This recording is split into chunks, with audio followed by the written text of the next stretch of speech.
어머님이 가족이에요? 아니잖아요. 등본상으로 엄연히 분리되어 있는데요. 그럼 남이지. 며느리의 그 차가운 한마디가 제 가슴을 후벼 팠습니다. 괜히 좋은 날 분위기 망치지 마시고 저쪽에서 구경이나 하시든가요. 가족 사진을 찍으러 간 스튜디오. 며느리는 제가 가족이 아니니 사진 찍을 자격도 없다며 카메라 앞에 얼씬도 하지 못하게 했죠. 그렇게 사진관 구석에 처박힌 저를 뒤로하고 화려한 조명 아래 행복하게 웃던 아들 가족, 그들은 몰랐을 겁니다. 가족이 아니라는 대못을 박는 그 한마디 때문에 그들은 평생 피눈물 흘리게 될 거란 것을. 안녕하세요. 저는 차명숙이라고 합니다. 올해로 딱 69이 되었어요. 평생 가족만 바라보고 모진 풍파 다 견디며 살아왔는데 그 사랑하는 사람들로부터 저는 가족이 아니라는 말을 듣게 될 줄은 정말 꿈에도 몰랐습니다. 가슴이 미어지는 제 기구한 사연 한번 들어봐 주시겠어요? 그날은 눈에 넣어도 아프지 않을 제 손자 지훈이의 생일날이었습니다. 저는 한 달 전부터 장난감 가게를 서너 군데나 돌아다니며 우리 지훈이가 딱 좋아할 만한 최신형 로봇 장난감을 골랐습니다. 가격표를 보고 잠시 멈칫했지만 손자 녀석이 펄쩍 뛰며 좋아할 얼굴을 떠올리니 돈이 대수인가 싶어 지갑을 열었죠. 그 귀한 장난감을 누가 볼세라 가방 깊숙이 꼭꼭 숨겨서 설레는 마음으로 사진관으로 향했습니다. 며느리 소은이가 오늘 지훈이 생일 기념으로 가족 사진을 찍는다고 해서 저도 들뜬 마음으로 함께 가기로 했거든요. 화사한 조명이 켜진 스튜디오 문을 열고 들어섰습니다. 그런데 저를 발견한 소은이의 얼굴이 순식간에 싸늘하게 굳어지는 게 보였어요. 저는 어제 시장 옷가게에서 산 깔끔한 남색 블라우스를 입고 갔는데 세련된 소은이 눈에는 영 마음에 안 들었나 봅니다. 소은이가 사진사에게 손짓을 하며 다급하게 말했습니다. 잠깐만요, 기사님. 저희 잠시만 기다려주세요. 그러더니 저에게 성큼성큼 걸어와 제 팔을 낚아채듯 잡고 탈의실 쪽으로 거칠게 끌고 갔어요. 제 팔을 꽉 잡는 소나기에 어찌나 힘이 들어가 있던지 살이 아려올 정도였습니다. 사람들 눈을 피해 탈의실 구석에 다다르자 소은이가 주위를 살피더니 낮고 차가운 목소리로 쏘아붙였습니다. 어머님, 오늘 촬영은 좀 빠져주셔야겠어요. 저는 제 귀를 의심하며 멍하니 며느리를 쳐다봤습니다. 뭐라고? 갑자기 그게 무슨 소리냐? 소은이가 제 머리부터 발끝까지 훑어보며 한숨을 푹 내쉬더군요. 어머님, 옷차림 좀 보세요. 저희 오늘 의상 컨셉이랑 전혀 안 맞아요. 촌스럽게 그게 뭐예요? 분위기 망치지 말고 오늘은 그냥 집에 돌아가세요. 아니, 얘 무슨 소리를 하는 거냐? 오늘 가족사진 찍는 날 아니니? 내가 빠지면 그게 무슨 가족사진이야? 소은이가 기가 막히다는 듯 팔짱을 끼고 저를 빤히 내려다봤습니다. 어머님은 엄밀히 따지면 가족이 아니잖아요. 제 심장이 쿵하고 바닥으로 내려앉는 것만 같았습니다. 뭐, 내가 가족이 아니라고? 솔직히 말해서 등본상으로도 세대가 분리되어 있잖아요. 요즘은 시어머니도 다 남이나 마찬가지예요. 이번 촬영은 저희 세 식구끼리만 오붓하게 찍고 싶어요. 소은이는 눈 하나 깜짝하지 않고 차가운 말을 이어갔습니다. 어머님이 거기 끼시면 그림이 이상해지고 분위기만 어색해져요. 굳이 보고 싶으시면 그냥 로비 의자에서 기다리시든가 아니면 먼저 집에 가 계세요. 기가 막혀서 입이 다물어지지 않았어요. 결국 손에 쥐고 있던 장난감 상자를 힘없이 바닥으로 떨어뜨리고 말았습니다. 쿵! 소리가 꽤 크게 났지만 소은이는 바닥은 쳐다보지도 않고 고개를 돌려버렸죠. 저는 떨리는 목소리로 아들을 찾았습니다. 은호야, 너 거기 있니? 제 부름에 아들 은호가 탈의실 커튼 밖에서 고개만 살짝 들이밀었습니다. 은호는 제 눈을 똑바로 마주치지 못하고 시선을 바닥으로 툭 떨구더군요. 엄마 미안해. 우리 오늘 좀 세련되게 예쁘게 찍고 싶거든. 엄마는 나중에 따로 찍어드릴게. 은호가 모기만한 목소리로 나직하게 말하고는 도망치듯 다시 촬영장 쪽으로 돌아갔습니다. 세상에 하나뿐인 제 아들마저 저를 외면한 겁니다. 소은이가 턱으로 로비 쪽을 까딱 가리키며 사무적으로 말했습니다. 어머님, 기왕 오셨으니 짐이나 좀 봐주세요. 가방이랑 코트 맡길 데가 마땅치 않아서요. 카운터에 맡기기엔 좀 찝찝하거든요. 저는 그 자리에 발이 얼어붙어 꼼짝도 할 수 없었습니다. 소은이는 멍하니 서 있는 제 어깨를 툭 치고 지나가더니 보란 듯이 촬영장으로 들어갔어요. 저는 다리가 풀려 비틀거리며 스튜디오 밖으로 간신히 기어 나왔습니다. 등 뒤에서 은호와 소은이 그리고 아무것도 모르는 손자 지훈이가 하하호호 웃는 소리가 들려왔어요. 세상에서 제일 행복하게 환하게 웃는 소리였습니다. 제가 없어도 아니 제가 없어서 저들은 저렇게 행복해 보였습니다. 건물 밖 차가운 쇼윈도 유리에 비친 제 모습이 보였어요.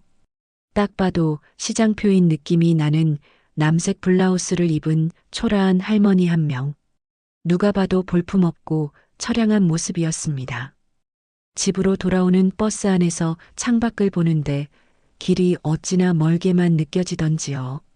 낡은 아파트 현관문을 열고 들어서니 주인 없는 텅 빈 집이 오늘따라 더 춥고 을씨년스러웠습니다.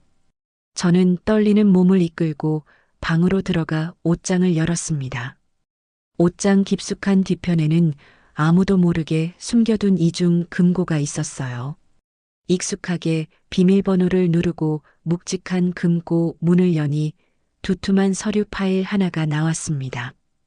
표지에는 명가 푸드 경영 보고서라는 글자가 선명하게 박혀 있었죠. 대한민국 사람이면 누구나 아는 요식업 프랜차이즈 명가 푸드는 사실 제가 피땀 흘려 만든 제 회사입니다.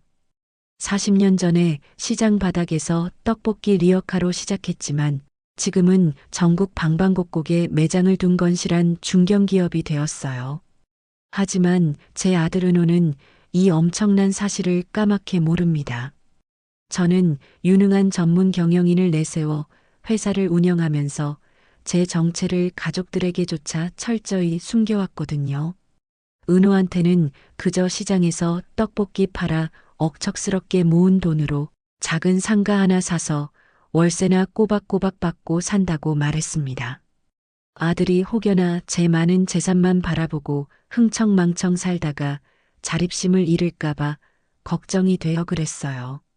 저는 은호가 부모 도움 없이도 스스로 세상 헤쳐나갈 힘을 기르길 바라는 마음뿐이었습니다. 금고 안에는 은호 명의로 차곡차곡 만들어둔 적금 통장이 6개나 들어 있었어요. 그리고 눈에 넣어도 안 아픈 손자 지훈이를 위해 작성해둔 유산 상속 계획서도 함께 놓여 있었습니다. 제가 평생 안 입고 안 먹으며 모은 돈을 전부 은호와 지훈이에게 물려주려고 꼼꼼하게 준비한 것들이었어요. 저는 그 서류들을 멍하니 내려다보다가 헛웃음을 지었습니다. 그때 식탁 위에 올려둔 휴대폰에서 띠링 하고 문자 알림음이 울렸어요. 확인해 보니 며느리 소은이가 보낸 문자였습니다. 어머님, 오늘 일은 너무 서운해 마세요. 저희 마음 아시죠? 다음에 맛있는 거 사드릴게요. 가증스러운 문자와 함께 사진 파일 하나가 전송되었습니다. 사진을 열어보니 은호와 소은이 그리고 지훈이가 세상을 다 가진 듯 환하게 웃고 있었어요. 저만 쏙 빠진 완벽한 그들만의 가족 사진이었습니다. 저는 비틀거리는 걸음으로 냉장고 앞으로 걸어갔습니다. 냉장고 문에 자석으로 소중하게 붙여둔 낡은 사진 한 장이 눈에 들어왔어요. 은호가 5살 때 저와 함께 찍은 사진이었습니다. 제 거친 손을 꼭 잡고 해맑게 웃고 있는 어린 은호의 모습이 담긴 유일한 추억이었죠. 저는 주저없이 그 사진을 거칠게 떼어내 꼬깃꼬깃 구겨서 쓰레기통에 힘껏 던져 넣었습니다. 가슴이 아플 줄 알았는데 이상하게도 아무런 감정이 느껴지지 않았어요. 저는 휴대폰을 집어들고 떨리지 않는 손으로 전화번호를 눌렀습니다. 명가 푸드 본사 전문 경영인의 직통 번호였습니다. 신호음이 딱 2번 울리고 다급한 목소리가 들려왔습니다.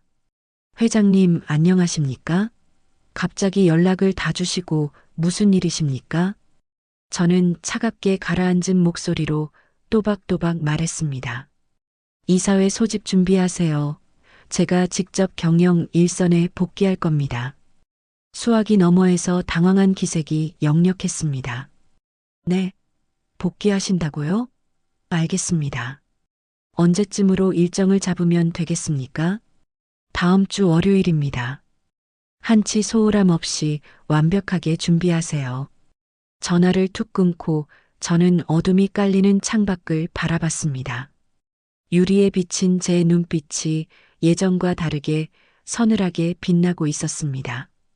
이제 제가 진짜 누군지 저들에게 똑똑히 보여줄 때가 왔습니다. 나른한 주말 아침이었습니다. 식탁을 정리하고 있는데 며느리 소은이에게서 전화가 걸려왔어요. 어머님, 오늘 시간 괜찮으시면 저희 집에 좀 오실 수 있으세요? 집안일 좀 도와주실 분이 급하게 필요해서요. 소은이가 평소와는 다르게 꿀을 바른 듯 달콤하고 살가운 목소리로 말했습니다. 저는 며느리가 처음으로 저를 필요로 한다는 생각에 섭섭했던 마음이 눈 녹듯 사라지고 말았어요. 그래, 알았다. 내가 금방 갈게. 불이 나게 준비해서 은혼의 아파트 초인종을 누르자 소은이가 활짝 웃으며 문을 열어줬습니다. 그리고는 엉망인 거실을 손가락으로 가리키며 당연하다는 듯 말했습니다. 어머님 오셨어요? 저기 청소기 좀 돌리고 설거지 좀 부탁드려요. 요즘 가사 도우미 부르려니 돈이 너무 비싼 거 있죠? 그 돈 내고 부르긴 좀 아깝고 어머님이 좀 도와주세요. 저는 육아에 지쳤을지도 모른다는 생각에 아무 대꾸 없이 고개를 끄덕이고 묵묵히 청소기를 집어들었습니다. 소은이는 소파 상석에 자리를 잡고 앉더니 휴대폰을 꺼내 들고 콧노래를 흥얼거렸어요. 잠시 후 초인종이 다시 요란하게 울렸습니다. 소은이가 반색하며 문을 열어주는데 쳐다보니 소은이 친정엄마, 즉 안사돈이 들어오고 있었습니다. 안사돈은 청소기를 돌리고 있는 저를 힐끗 보더니 눈인사만 대충 하고 소파에 털썩 앉더군요. 저도 꿈뻑 눈인사를 하고 윙윙거리는 청소기를 밀며 구석구석 거실 바닥을 밀었습니다. 소은이와 안사돈은 테이블에 마주 앉아 두꺼운 잡지책을 펼쳐놓고 수다를 떨기 시작했습니다. 백화점에서나 볼 법한 명품 가방 카탈로그였어요. 소은이가 가방 사진을 손가락으로 콕 찍으며 들뜬 목소리로 말했습니다. 엄마, 이거 어때? 이번 시즌 신상이라는데 색깔이 너무 예쁘지 않아? 안사돈이 고개를 끄덕이며 혀를 끌끌 찼습니다. 좋네, 좋아. 디자인이 아주 잘 빠졌다. 그런데 돈이 문제지. 네가 무슨 수로 이걸 사겠니? 소은이가 청소하는 저를 곁눈질로 흘끔 보며 보란 듯이 큰 소리로 말했습니다. 그러게 말이야. 시댁떡 보는 친구들은 이런 것도 척척 사던데. 우리 시댁은 돈도 없으면서 며느리 고생만 시키니까 제가 무슨 낙으로 살겠어요. 안사돈이 한숨을 푹푹 쉬며 맞장구를 쳤습니다. 그러게 말이다. 요즘 세상의 시댁이 가난하면 며느리한테 짐만 되는 거야. 저는 청소기 손잡이를 쥔 손에 핏기가 가실 정도로 힘이 꽉 쥐었습니다. 그리고는 치밀어 오르는 화를 꾹 누르고 이를 악물며 계속 청소를 했습니다. 점심시간이 훌쩍 지나자 배가 고팠는지 소은이가 저를 불렀습니다. 어머님, 청소 얼추 끝났으면 밥 좀 차려주세요. 저희 배고파서 현기증 나요. 저는 부엌으로 들어가 냉장고를 열고 재료를 주섬주섬 꺼냈습니다. 쌀을 씻어 밥을 짓고 국을 끓이고 며느리가 좋아하는 반찬들을 정성스레 차렸어요. 꼬박 1시간이 넘게 걸려서야 겨우 식탁을 차려낼 수 있었습니다. 그제서야 방에 처박혀 있던 은호가 부스스한 얼굴로 나와 식탁에 앉았습니다. 손자 지훈이도 게임기를 들고 뒤따라 나와 의자에 앉았죠. 지훈이는 식탁 위 반찬을 쓱 훑어보더니 대번에 얼굴을 찌푸렸습니다. 이게 뭐야? 나 이거 싫어. 안 먹어. 지훈이가 신경질을 부리며 숟가락을 바닥으로 집어 던졌습니다. 숟가락이 바닥에 떨어지며 쨍그랑하고 날카로운 소리를 냈습니다. 그 모습을 보며 소은이가 눈을 치켜뜨고 저를 노려보며 타박을 했습니다. 어머님, 애가 안 먹는 반찬을 왜 굳이 만드세요? 미안하다. 지훈이가 뭘 좋아하는지 내가 잘 몰라서 그랬어. 소은이가 혀를 찢찢 차며 쏘아붙였습니다. 그러니까 평소에 손자한테 관심 좀 가지시지 그러셨어요. 관심이 없으시니까 뭐가 입에 맞는지도 모르시는 거잖아요. 밥을 먹던 안사돈이 젓가락을 탁 내려놓으며 거들었습니다.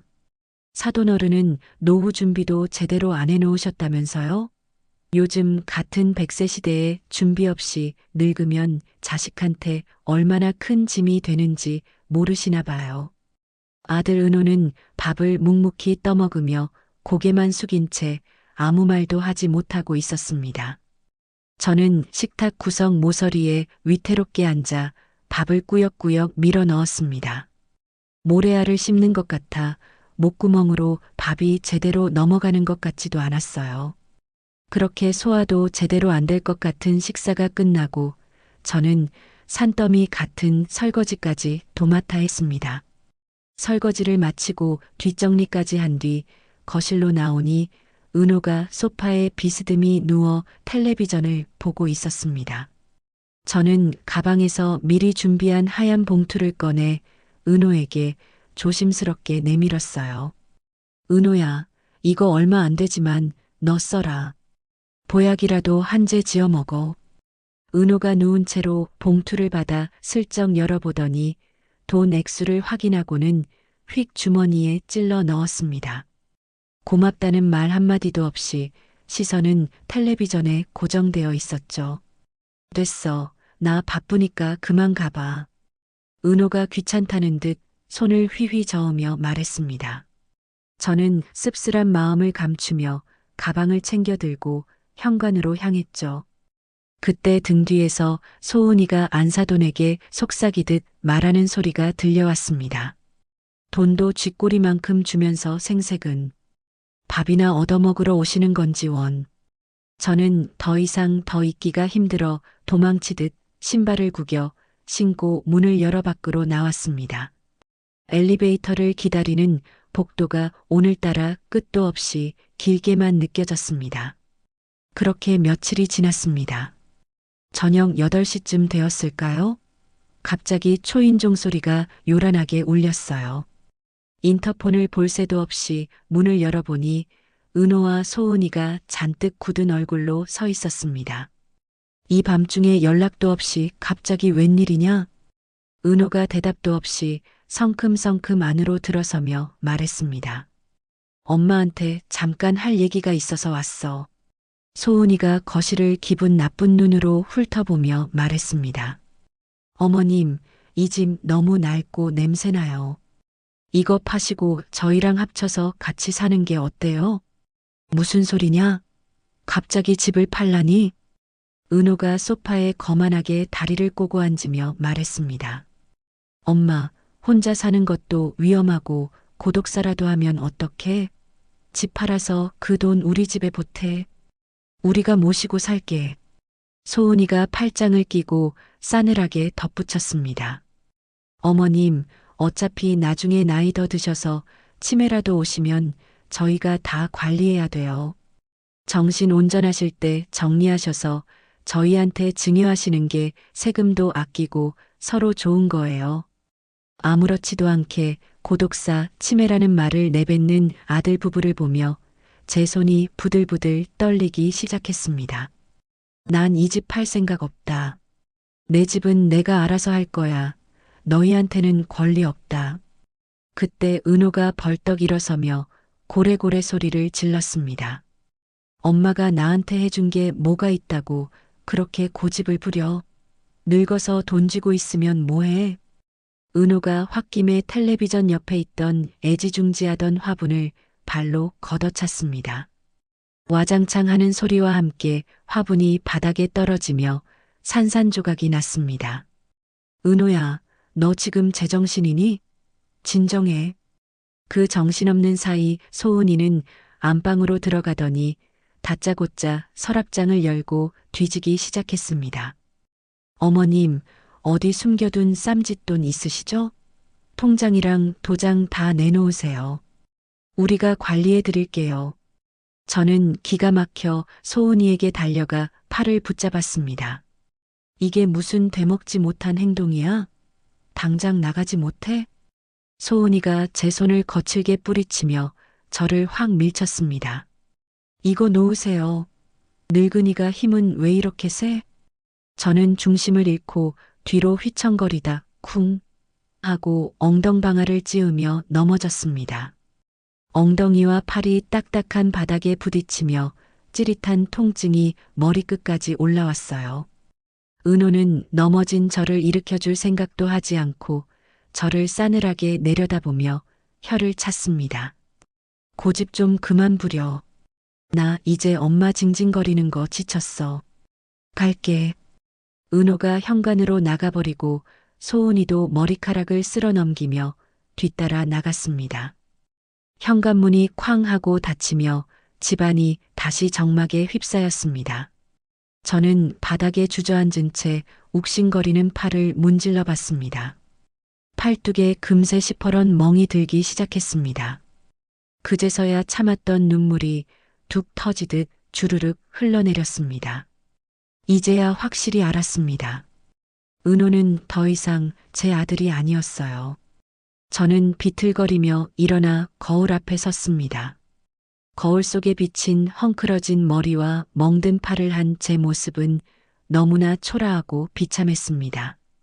저는 떨리는 손으로 휴대폰을 꺼내 단축 번호를 눌렀습니다. 명가 푸드 전문 경영인의 직통 번호였습니다. 회장님, 늦은 시간에 어인 일이십니까? 저는 차갑게 식은 목소리로 또박또박 말했습니다. 내일 아침 당장 긴급 임원 회의를 소집하세요. 제가 직접 회사로 나갈 겁니다. 전화를 끊고 저는 어두컴컴한 창밖을 쏘아보았습니다. 이제 더 이상 바보처럼 참고만 있지 않을 겁니다. 은호와 소은이는 이제 제 자식이 아니라 제가 무너뜨려야 할 적이었습니다. 저는 폐륜을 저지른 그들을 절대 용서하지 않을 겁니다. 다음 날 새벽 어둠이 채 가시기도 전인 6시였습니다. 저는 비장한 마음으로 옷장 깊숙한 곳을 뒤적여 오랫동안 입지 않았던 정장 한 벌을 꺼냈습니다. 진회색 투피스 정장, 제가 20년 전 현역 시절에 즐겨 입던 일종의 전투복이었습니다. 거울 앞에 서서 옷을 입는데 세월이 무색하게도 옷이 제 몸에 딱 맞춘 듯 들어맞았습니다. 머리를 단정하게 빗어 올리고 평소에는 바르지 않던 립스틱까지 꼼꼼하게 발랐죠. 거울 속에 비친 제 모습이 낯설면서도 한편으로는 그리웠던 옛 친구를 만난 듯 반가웠습니다. 그곳에는 초라한 떡볶이 할머니가 아니라 서슬 퍼런 눈빛을 가진 기업가가 서 있었습니다. 저는 택시를 타고 명가 푸드 본사 건물 뒷문으로 향했습니다. 직원들이 드나드는 출입구가 아닌 회장만이 이용할 수 있는 전용 통로였습니다. 경비원이 저를 알아보더니 화들짝 놀라며 모자를 고쳐 쓰고 허리를 깊숙이 숙였습니다. 회장님, 안녕하십니까? 수고하십니다. 문 좀 열어주세요. 저는 엘리베이터를 타고 곧장 최상층으로 올라갔습니다. 엘리베이터 문이 팅 하고 열리자 넓고 고급스러운 복도가 나타났습니다. 또각또각 구두 소리를 울리며 회장실 문을 열고 들어서니 김재훈 사장이 미리 기다리고 있다가 벌떡 일어났습니다. 회장님 오셨습니까? 정말 오랜만에 뵙습니다. 김 사장 기다리게 했네요. 앉으세요. 저는 익숙하게 회장 의자에 몸을 깊숙이 묻었습니다.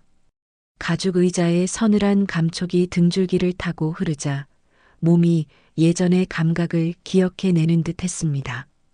김재훈 사장이 두툼한 서류 파일들을 꺼내 책상 위에 차곡차곡 올려놓았습니다. 지난 분기 경영 실적 보고서입니다. 보시다시피 매출은 전년 대비 15%가량 증가하며 순항 중입니다. 저는 돋보기를 쓰고 서류를 빠르게 넘기며 숫자들을 꼼꼼히 확인했습니다. 매출은 좋군요. 그럼 지시했던 하청업체 현황은 어떻게 됐습니까? 김재훈 사장이 기다렸다는 듯 또 다른 붉은색 파일을 꺼내 밀었습니다. 회장님께서 특별 지시하신 대로 송신의 식품 공장을 집중 감사했습니다.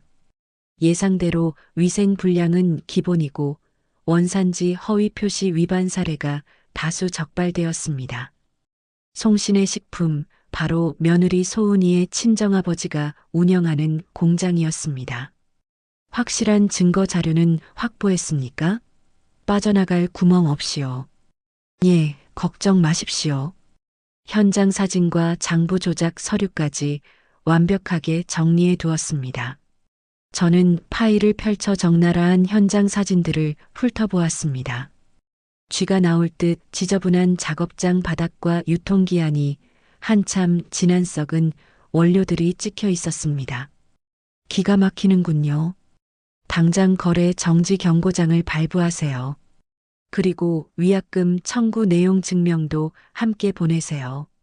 김재훈 사장이 결연한 표정으로 고개를 끄덕였습니다. 알겠습니다, 회장님. 즉시 처리하겠습니다.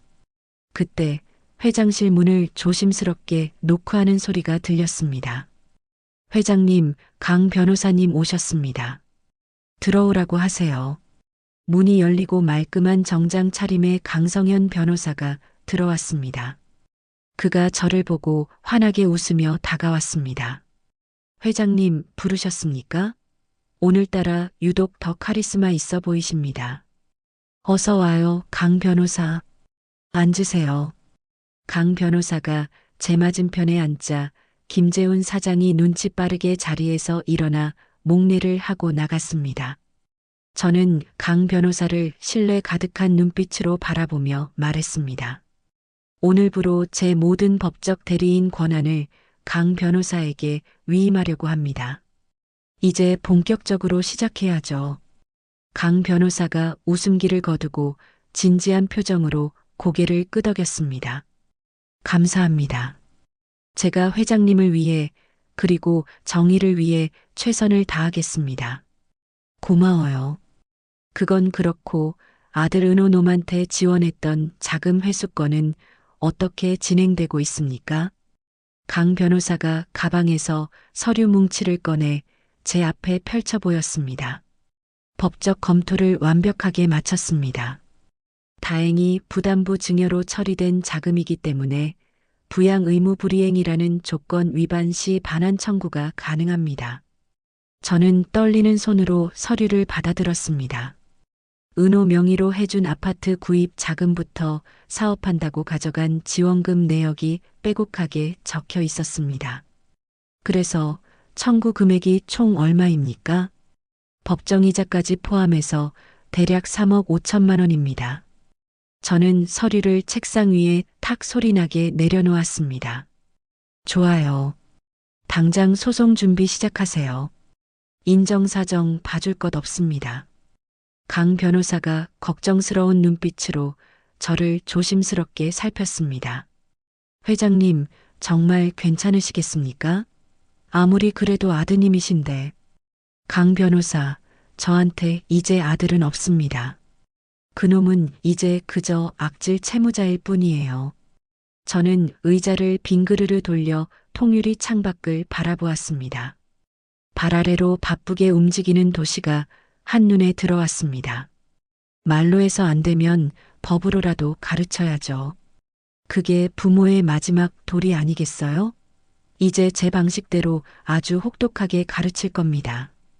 강 변호사가 등 뒤에서 나지막하고 듬직하게 대답했습니다. 알겠습니다, 회장님. 뜻대로 따르겠습니다.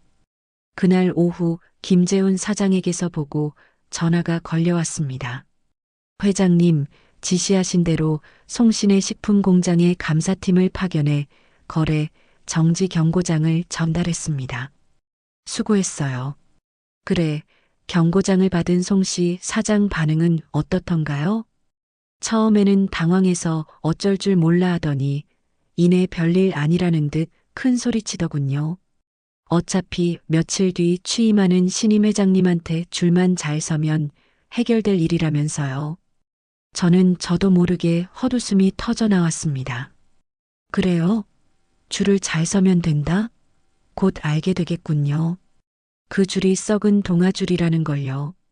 전화를 끊고 저는 달력에 붉은색 동그라미를 쳤습니다.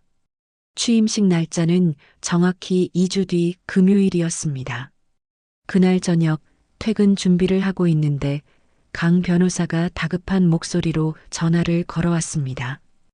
회장님, 급히 보고 드릴 일이 생겼습니다. 지금 어디 계십니까? 사무실이에요. 무슨 일입니까? 목소리가 왜 그래요?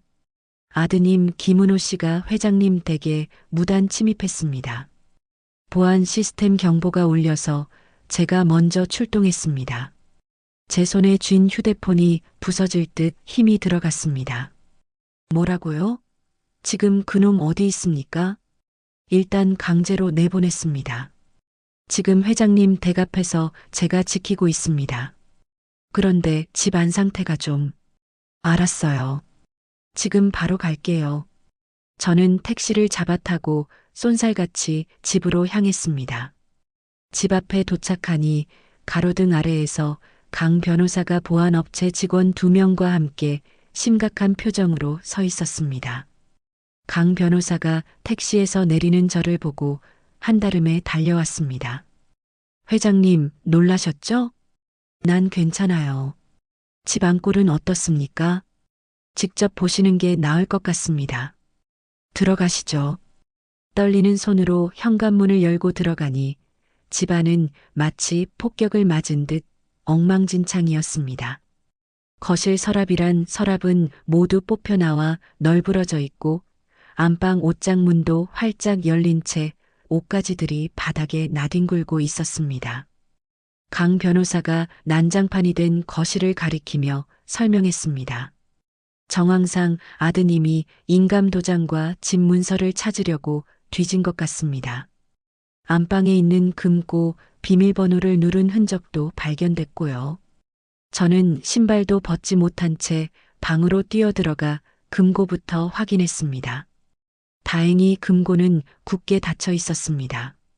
중요한 서류들은 이미 제가 회사 개인 금고로 옮겨놓은 뒤라 천만다행이었습니다. 은호 그놈 어떻게 했습니까? 그냥 보냈어요? 강 변호사가 입술을 깨물며 말했습니다. 보안업체에서 현장 증거는 다 확보했습니다. 아드님이 끌려나가면서 고래고래 소리를 지르더군요. 내 엄마 집 내가 들어왔는데 니들이 뭔데 난리냐. 엄마 나오라고 해라 하면서요. 그래서요? 제가 강력하게 경고했습니다. 주거침입죄로 고소할 수 있다고요. 그리고 이렇게 덧붙였습니다. 그리고 어머니는 이제 당신이 함부로 할 수 있는 분이 아니니 처신 똑바로 하라고 말해줬습니다. 저는 다리에 힘이 풀려 난장판이 된 소파 귀퉁이에 털썩 주저앉았습니다. 화가 나기보다 뼛속까지 시려오는 허탈감이 밀려왔습니다. 기가 막혀서 말이 안 나오네요. 자식 키워봤자 다 소용없다는 말이 딱 맞아요. 강 변호사가 조용히 제 옆에 앉아 어깨를 토닥여 주었습니다. 회장님, 힘내십시오. 이것도 과정일 뿐입니다. 이제 곧 끝납니다. 고마워요, 강 변호사. 정말 강 변호사가 없었으면 나 혼자 이 지옥을 어떻게 견뎠을까 싶네요. 강 변호사가 쓸쓸하게 웃으며 고개를 저었습니다. 별 말씀을요. 제가 해드릴 수 있는 게 고작 이것밖에 없어서 오히려 죄송할 따름입니다. 저는 어둠이 짙게 깔린 창밖을 멍하니 바라보았습니다. 캄캄한 어둠이 제 마음 같았지만 이상하게도 머릿속은 차분하게 가라앉았습니다. 이제 더 이상 망설일 이유도 남은 미련도 없었습니다. 이제 시작일 뿐입니다. 다음 날 아침 날이 밝자마자 강 변호사가 차를 몰고 집 앞에 도착했습니다. 저는 미련 없이 가방 하나만 달랑 들고 현관을 나섰습니다. 회장님, 드디어 결전의 날이 밝았습니다. 오늘은 오직 회장님만을 위한 날이 될 겁니다. 고마워요, 강 변호사. 마음이 참 이상하네요. 떨리기도 하고 후련하기도 하고요. 차는 부드럽게 미끄러져 시내 중심가에 있는 최고급 백화점으로 향했습니다. 백화점 지하 주차장에 차를 세우고 저희는 일반 손님들은 모르는 VIP 전용 엘리베이터에 올랐습니다. 엘리베이터가 최상층에 부드럽게 멈추고 문이 열리자 화려한 조명이 감도는 넓은 라운지가 나타났습니다. 저를 전담하던 퍼스널 쇼퍼가 한달음에 달려와 허리를 굽히며 저를 반갑게 맞이했습니다. 어머나 회장님, 정말 오랜만에 뵙습니다. 그동안 별거 없으셨지요? 오늘 특별히 준비해 드릴까요? 네, 부탁해요. 오늘 아주 중요한 자리가 있어서요. 저를 완전히 다른 사람으로 만들어주세요. 퍼스널 쇼퍼가 상냥한 미소를 지으며 저를 안쪽의 넓은 피팅룸으로 안내했습니다. 저는 입고 있던 보풀 가득한 낡은 가디건을 벗어 의자에 툭 던져 놓았습니다. 회장님, 이 옷들은 어떻게 정리해 드릴까요? 쇼핑백에 담아 드릴까요? 20년 넘게 아끼고 기워 입었던 제 궁상맞은 세월이 덕지덕지 묻은 옷들이었습니다. 아니요, 담을 필요 없어요. 전부 다 가져다가 버려주세요. 태워버리든 찢어버리든 제 눈앞에서 치워주세요. 퍼스널 쇼퍼가 잠시 눈을 동그랗게 뜨며 놀란 표정을 지었지만 이내 눈치 빠르게 고개를 끄덕였습니다. 네, 알겠습니다. 회장님 뜻대로 깔끔하게 처리하겠습니다. 퍼스널 쇼퍼가 금빛 옷걸이에 걸린 최고급 정장들을 하나씩 꺼내 보여줬습니다. 우아한 검은색 투피스, 기품 있는 베이지색 원피스, 세련된 네이비 재킷까지 어느 것 하나 제가 평소에는 감히 입어볼 엄두도 못 냈던 고급스러운 옷들이었습니다. 회장님, 이걸 한번 입어보시겠어요? 이번 시즌 최신상인데 회장님 기품이랑 딱 어울릴 것 같아요. 퍼스널 쇼퍼가 은은한 광택이 흐르는 진주색 실크 블라우스와 딱 떨어지는 검은색 팬츠 정장을 건넸습니다. 저는 떨리는 손으로 옷을 받아들고 탈의실로 들어갔습니다. 옷을 갈아입고 전신 거울 앞에 서니 거울 속에 비친 제 모습이 너무나 낯설어 한참을 쳐다봤습니다. 시장에서 1,000원, 2,000원 깎으려 애쓰던 초라한 할머니는 온데간데 없고 품위 있고 당당한 여자가 서 있었습니다. 탈의실 밖으로 걸어 나오자 퍼스널 쇼퍼가 입을 다물지 못하고 손뼉을 쳤습니다. 어머 세상에, 회장님 정말 너무 완벽하게 잘 어울리세요. 사람이 달라 보이세요. 여기에 이 진주 목걸이까지 하시면 활용점정일 거예요. 퍼스널 쇼퍼가 굵은 진주 목걸이를 제 목에 조심스럽게 걸어줬습니다. 거울을 다시 보니 정말 제가 알던 차명숙이 맞나 싶을 정도로 완전히 다른 사람이 되어 있었습니다. 라운지 소파에서 기다리던 강 변호사가 저를 보고 벌떡 일어나며 감탄을 쏟아냈습니다. 회장님, 정말 아름다우십니다. 영화배우가 걸어 나오는 줄 알았습니다. 저는 괜히 쑥스러워 얼굴을 붉히며 고개를 숙였습니다. 아이고, 과찬이에요. 늙은이가 옷 좀 바꿔 입었다고 뭐가 그리 다르겠어요. 아닙니다. 회장님은 원래 이렇게 빛나는 분이셨는데 그동안 너무 감추고 사셨던 것 같습니다. 강 변호사의 진심 어린 말에 가슴이 뭉클해졌습니다. 저는 퍼스널 쇼퍼가 권해주는 옷 몇 벌을 더 입어보고는 가격표도 보지 않고 모두 구입했습니다. 그 다음 우리는 백화점 내에 있는 최고급 뷰티 살롱으로 이동했습니다. 원장인 헤어 디자이너가 제 머리카락을 요리조리 만져보며 물었습니다. 회장님, 스타일은 어떻게 해드릴까요? 원하시는 스타일이 있으세요? 단정하고 세련되게, 그리고 아주 강단 있어 보이게 잘라주세요. 과거에 저는 다 잘라내고 싶어요. 헤어 디자이너가 가위를 들고 사각사각 소리를 내며 제 머리를 자르기 시작했습니다. 거울에 비친 희끗희끗하고 푸석한 제 머리카락이 힘없이 바닥으로 우수수 떨어져 내렸습니다. 그동안 미용실 돈이 아까워 질끈 묶고만 다녔던 제 억척스러운 세월이 바닥에 나뒹굴었습니다. 1시간쯤 지나자 헤어 디자이너가 드라이를 마치고 거울을 돌려줬습니다. 자, 어떠세요? 마음에 드십니까? 거울 속에는 전혀 다른 분위기의 세련된 여자가 저를 노려보고 있었습니다. 단발로 과감하게 자른 머리가 제 얼굴을 더 또렷하고 강인하게 보이게 했습니다. 저는 거울 속 제 눈을 한참 동안 바라보며 다짐했습니다. 정말 마음에 들어요. 고마워요, 원장님. 살롱을 나와 로비로 걸어가니 강 변호사가 저를 보고 잠시 말을 잇지 못했습니다. 회장님, 정말 멋지십니다. 이제야 진짜 회장님의 모습이 드러난 것 같습니다. 저는 빙그레 미소를 지었습니다. 정말 오랜만에 가슴 깊은 곳에서 우러나오는 자신감이 느껴져 기분이 좋았습니다. 강 변호사가 저를 에스코트하여 차로 안내하며 물었습니다.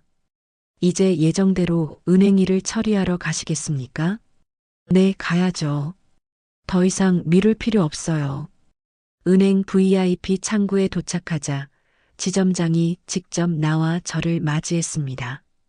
직원이 저를 보고 깍듯하게 고개를 숙이며 인사했습니다. 어서 오십시오, 회장님. 오늘은 어떤 업무를 도와드릴까요? 저는 가방에서 미리 준비한 두툼한 서류 봉투를 꺼내 직원에게 건넸습니다. 이 명단에 있는 카드들, 지금 즉시 모두 정지해 주세요. 그리고 여기 적힌 자동 이체 내역들도 전부 하나도 남김없이 해지해 주세요. 직원이 서류를 훑어보더니 눈이 휘둥그레져서 조심스럽게 되물었습니다. 회장님, 이거 가족 카드들 아닙니까? 갑자기 끊기면 많이 당황하실 텐데요. 상관없어요. 당황하라고 하는 짓이니까요. 지금 당장 처리해 주세요. 1분 1초도 지체하고 싶지 않아요. 제 단호한 태도에 직원이 황급히 키보드를 두드리기 시작했습니다. 네, 알겠습니다. 회장님 뜻대로 즉시 처리하겠습니다. 잠시만 기다려 주십시오. 타닥타닥 키보드 소리가 멈추고 직원이 고개를 들었습니다. 처리 완료했습니다. 이제 모든 카드는 사용 불가능하고 자동 이체도 중단되었습니다. 저는 자리에서 가볍게 일어났습니다. 수고하셨어요. 덕분에 속이 다 시원하네요. 은행 문을 나서는데 강 변호사가 걱정스러운 눈빛으로 조심스럽게 물었습니다. 회장님, 정말 괜찮으십니까? 가족분들이 난리가 날 텐데요. 괜찮아요, 강 변호사. 이제 시작일 뿐이에요. 그동안 누리고 살았던 게 누구 덕분인지 뼈저리게 깨닫게 해줄 거예요. 그날 오후 저는 강 변호사와 함께 강원도에 있는 리조트로 향했습니다. 대망의 취임식 전날이었기에 복잡한 마음을 정리할 시간이 필요했습니다. 리조트에 도착하니 붉은 노을이 바다를 물들이며 해가 지고 있었습니다. 저는 발코니로 나가 끝없이 펼쳐진 바다를 바라봤습니다. 거친 파도가 하얗게 부서지며 밀려왔다가 썰물처럼 빠져나가는 모습이 제 인생 같았습니다. 강 변호사가 따뜻한 커피 2잔을 들고 나와 제 옆에 섰습니다. 회장님, 바닷바람이 찹니다. 따뜻한 커피 좀 드세요. 고마워요. 향이 참 좋네요. 저는 커피를 받아 한 모금 마시며 온기를 느꼈습니다. 강 변호사가 난간에 기대며 옛 생각에 잠긴 듯 말했습니다. 회장님, 제가 대학교 1학년 때 일 기억하세요? 등록금 없어서 휴학하려고 했던 그때요. 기억하고 말고요. 강 변호사가 보낸 절박한 장학금 신청서를 읽고 제 마음이 얼마나 아팠는데요. 강 변호사가 고개를 끄덕이며 눈시울을 붉혔습니다. 그때 회장님께서 익명으로 장학금을 지원해 주지 않으셨다면 저는 아마 학교를 그만두고 공장에 들어갔을 겁니다. 지금의 변호사 강성현은 없었겠죠. 에이, 그런 말 하지 마세요. 강 변호사가 포기하지 않고 열심히 했으니까 지금 이렇게 훌륭한 변호사가 된 거잖아요. 나는 그저 작은 사다리 하나 놓아준 것 뿐이에요. 저는 말없이 출렁이는 바다를 바라봤습니다. 파도가 모래사장에 남겨진 발자국들을 깨끗이 쓸고 지나갔습니다. 강 변호사, 저는 이제 아들에 대한 미련이 없어요. 헛된 희망 따위 다 놓아버렸어요. 옳으신 말씀입니다. 회장님은 잘못하신 게 하나도 없습니다.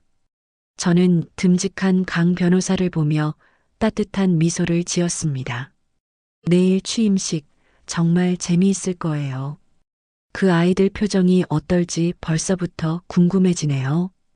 강 변호사도 마주보며 환하게 웃었습니다. 저도 무척 기대됩니다, 회장님. 내일은 회장님이 주인공이십니다. 저는 다시 밤바다를 바라봤습니다. 내일이면 지긋지긋했던 가면극은 모두 끝납니다. 저는 이제 누군가의 엄마, 누군가의 시어머니가 아니라 오롯이 저 차명숙의 인생을 살 겁니다. 누구를 위해서 희생하는 삶이 아니라 저 자신을 위해 빛나는 삶을 살 거예요. 드디어 결전의 날, 취임식 당일 아침이 밝았습니다. 저는 어젯밤에 미리 다려둔 마치 갑옷과도 같은 칠흑색 정장을 꺼내 입었습니다. 전신 거울 앞에 서니 초라한 노인 대신 서슬퍼런 눈빛을 가진 당당한 회장이 저를 노려보고 있었죠. 강 변호사가 대기하고 있던 검은 세단을 몰고 저를 호텔 연회장 앞까지 정중하게 모셨습니다. 화려한 샹들리에가 빛나는 연회장 입구에 들어서니 명가 푸드 김재훈 사장이 기다리고 있더군요. 회장님 오셨습니까? 모든 준비가 완벽하게 끝났습니다. 고마워요, 김 사장. 수고 많았어요. 저는 안내를 받아 무대 뒤편에 마련된 VIP 대기실로 들어갔습니다. 블라인드가 쳐진 창문 틈으로 연회장 안이 훤히 내려다 보였습니다. 화려하게 치장된 무대와 그 아래 빈틈없이 앉아있는 하객들의 모습이 한눈에 들어왔죠. 김재훈 사장이 제 눈치를 살피며 조심스럽게 입을 열었습니다. 회장님 말씀하신 대로 아드님 내외분도 오셨습니다. 그래요? 어디쯤 앉아 있습니까? 앞에서 세 번째 열 왼쪽입니다. 사돈 어르신들도 빠짐없이 함께 자리하셨습니다. 저는 블라인드를 살짝 걷어 그쪽을 쏘아보았습니다. 세상에 며느리 소은이는 어디 시상식이라도 가는 줄 알았는지 화려한 드레스를 차려입고 앉아 있더군요. 아들 은호 녀석도 못 보던 비싼 양복을 빼입고 거들먹거리고 있었습니다. 사돈 부부도 잔뜩 멋을 부리고 앉아 주위를 두리번거리고 있었죠. 거리가 제법 있었지만 그들의 탐욕스러운 목소리도 제 귀에 들리는 것만 같았습니다. 소은이가 옆에 앉은 친정엄마에게 속삭이는 모습이 보였습니다. 엄마, 오늘 취임하시는 신임 회장님한테 무조건 잘 보여야 돼. 우리 공장 납품 계약 연장하려면 이 기회 놓치면 안 되잖아. 알았지? 사돈어른이 고개를 주걱거리며 비장하게 대답하더군요. 그렇고 말고. 오늘 인사 제대로 받고 명함은 무슨 수를 써서라도 받아 챙기마. 걱정 마라. 옆에 있던 은호도 뭐가 그리 좋은지 실실 웃으며 고개를 끄덕이고 있었습니다. 저는 창문에서 천천히 물러나며 차가운 미소를 지었습니다. 잠시 후 장내 아나운서의 힘찬 목소리가 울려 퍼졌습니다. 여러분, 오늘 명가 푸드 신임 회장 취임식에 참석해 주셔서 대단히 감사합니다. 오래 기다리셨습니다. 이제 신임 회장님을 모시겠습니다. 무대 양쪽에서 화려한 조명이 팟 하고 켜지며 음악이 웅장하게 울렸습니다. 김재훈 사장이 제게 허리를 깊숙이 숙이며 말했습니다. 회장님, 이제 입장하시면 됩니다. 저는 가슴 깊숙이 숨을 들이마시고 허리를 꼿꼿이 세웠습니다. 대기실 문을 박차고 나가 긴 복도를 지나 무대 뒤편에 섰습니다. 사회자가 다시 마이크를 잡고 목청을 높였습니다. 명가 푸드 신임 회장 차명숙 회장님을 뜨거운 박수로 모시겠습니다. 저는 쏟아지는 스포트라이트를 온몸으로 받으며 당당하게 무대 중앙으로 걸어 나갔습니다. 객석에서 우레와 같은 박수 소리가 터져 나왔습니다. 동시에 무대 뒤 대형 스크린에 제 이름 석자가 대문짝만하게 떴습니다. 명가 푸드 회장 차명숙. 그 순간 객석에 앉아있던 소은이의 입이 턱하고 벌어지는 게 보였습니다.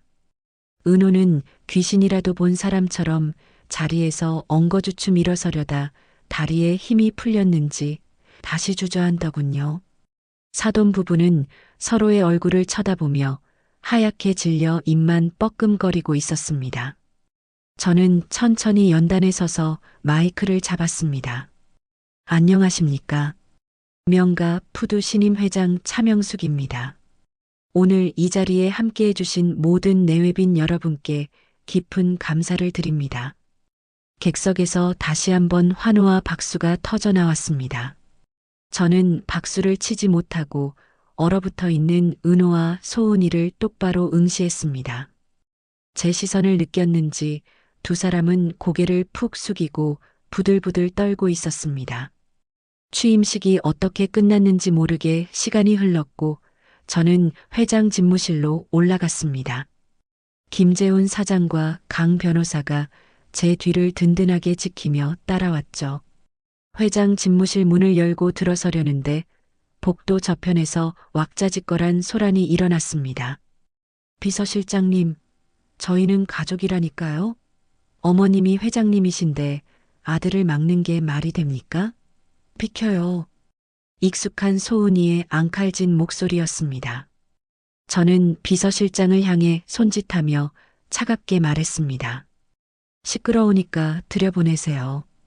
집무실 문이 활짝 열리고 소은이와 은호 그리고 사돈 부부가 앞다투어 굴러들어오듯 들어왔습니다.